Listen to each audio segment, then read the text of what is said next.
Hi friend, good afternoon. এই দেখো ছাতু ভরা লিট্টি বানাবো তেলে ভেজে। তার জন্য এই দেখো আটা, তেল, কালো জিরে, জোয়ান তেলের ভিতরে ঢেকে গেছে, লবণ দিয়ে পরে এটা মাখবো জল দিয়ে। আর এই যে মশলা আমি 3টে বাটবো, লঙ্কা, গোলমরিচ, আদা বেটে নেব।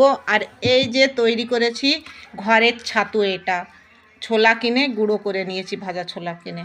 আর এই যে ছাতু, এটা হচ্ছে ধনের পাতা, এখানে হচ্ছে হলুদ, হিং,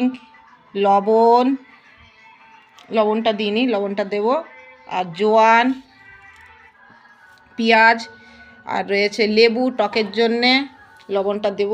আর এই যে রেখেছি সর্ষের তেল। আর এই যে আচারের বয়েম নিয়ে বসেছি, আচার দেবো, তেল দেবো না, শুধু আচারের একটু মশলা দেবো, কেন তোমার দাদাভাই আচারটা খাবে না, একটু অসুবিধা। আজ তেলটা ভরবো বোতলে, তেল নেই, রাইস ব্র্যান্ড তেলে ভাজবো।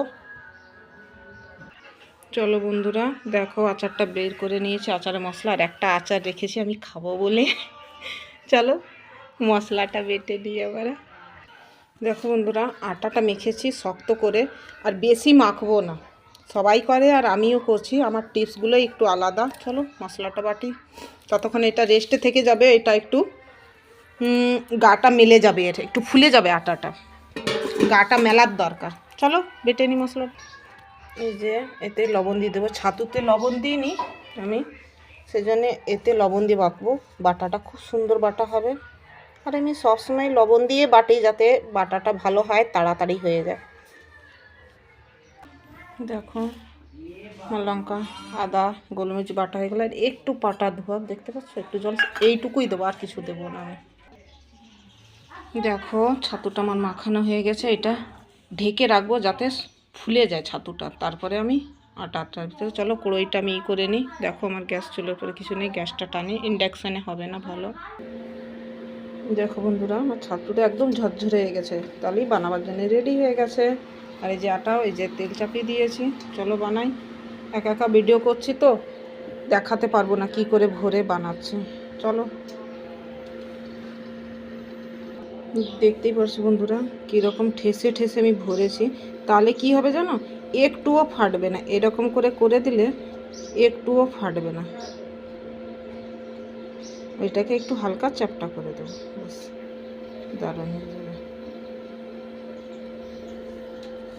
এরকমই তেলে ভাজবো আমি। দেখো বন্ধুরা, আমি 4টেই বানাতে পেরেছি। আর এটা আমি একদম স্লো মিডিয়ামে দিয়ে দেবো। 4টেই পেরেছি, আর পারিনি বানাতে। এই যে তেলে দিয়ে দিলাম। দেখো বন্ধুরা, কত সুন্দর ভাজা হয়ে গেছে। আর হাতা দিয়ে উল্টোচ্ছি, কেন কি জানো, এগুলো উল্টোতে খুবই সুবিধে হচ্ছে হাতা দিয়ে, তাই আমি হাতা দিয়ে উল্টোচ্ছি। ভেবেছিলাম গ্যাসেই দেবো, তারপরে ইন্ডাকশানে দিলাম, না লো ফ্লেমে এটা ভালো হবে। কেন কি গ্যাসে আমার লো ফ্লেমটা হয় না, কেন কি এক দাদা ভাই এসেছিলো এখানে গ্যাস ঠিক করতে, আমার সুইচটা খারাপ হয়ে গিয়েছিল। তো সেই দাদাভাইকে বলে আমি বললাম কি আমার ওভেনে যেমন আগুন বেশি হয় সেইটা করে নিয়েছি, আগুন বেশি করে দিয়েছে। এখন আমি লো ফ্লেমে ওতে কিছুই ভাজতে পারি না। চলো ভাজি। দেখো বন্ধুরা, ডবল হয়ে গেছে প্রায়, আর সুন্দর একটা কালার এসেছে। আর এই যে আমার সবগুলোই বানানো হয়ে গেছে, এই যে লাস্টেরটা ঠেসে ঠেসে সব এটাতে ভরে দিয়েছি ছাতু। চলো মুখটা বন্ধ করে নিই।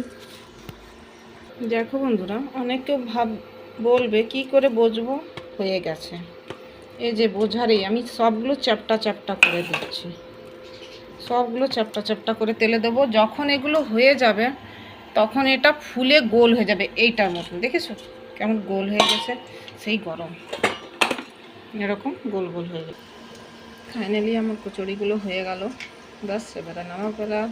বাই, পরিবেশন করার সময় আবার তোমাদের সাথে দেখা হচ্ছে।